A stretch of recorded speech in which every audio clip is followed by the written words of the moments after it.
Good morning, students. Welcome to CR International School online study system. Dear students, in 11th class, we are having two books, Hornbill and Snapshots. Today I am going to start Hornbill and especially poetry section of this book. So, students, our first poem is A Photograph. So, before I explain each and every line of this poem, it will be better for us to introduce the poem. So students, let's listen it. Dear students, there is a cardboard and in this cardboard there are some pictures. Whose pictures are mentioned here? Let's listen it very carefully. बेटा इस cardboard में कुछ pictures हैं. किसकी pictures है?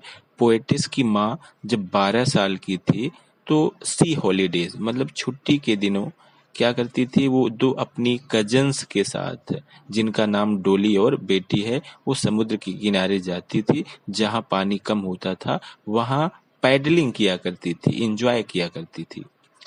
यही photo यानी जब ये तीनों लड़कियां सेल वाटर में जहां पानी कम है वहां खड़ी हुई हैं, बीच में पोएटिस की माँ है और साइड में डोली और बेटी हैं. दोनों पोएटिस की माँ के हाथ को पकड़े हुए हैं और तीनों लड़कियां अंकल की तरफ देख करके मुस्कुरा रही हैं और इनके बाल इनके चेहरे पर आए हुए हैं.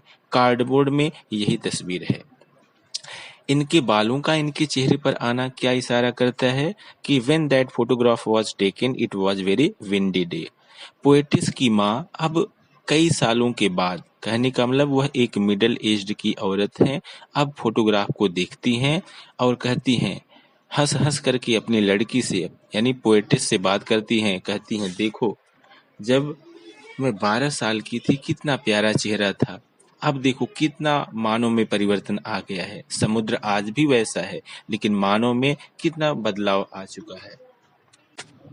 पोएटिस की माँ कहती हैं कि I can't enjoy the company of Dolly and बेटी and can't enjoy sea holiday. Reason is that now she has become middle aged women. ये सारी बातें वह अपनी लड़की यानी पोएटिस से हंस हंस करके बात करती हैं. कई दिनों के बाद अब पोएटिस की माँ मर चुकी हैं. अब पोएटिस इस फोटोग्राफ को देखती हैं और बहुत ज्यादा दुखी हो जाती है क्योंकि अब उसकी माँ मर चुकी है. Her mother has died. अब उसे याद आती है कि उसकी माँ उससे हंस हंस करके बात करती थी. अब उससे बात करने के लिए उसकी माँ नहीं है. एक चीज देखो कॉमन नजर आ रही है दोनों में, पोएटिस की माँ में और पोएटिस में.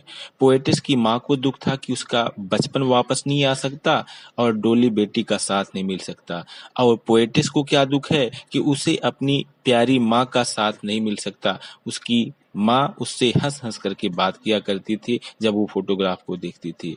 इस तरीके से दोनों ने समय के साथ कंप्रोमाइज कर लिया, दोनों ने लॉस के साथ रहना सीख लिया.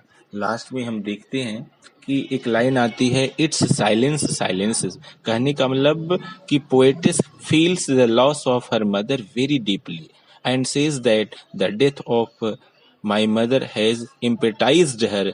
आई have nothing to share.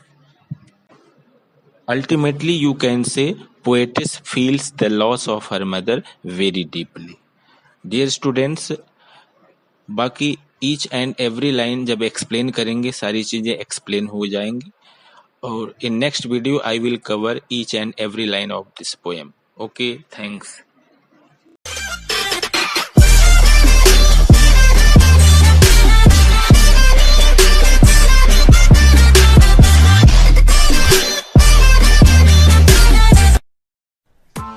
Press the bell icon on the YouTube app and never miss another update.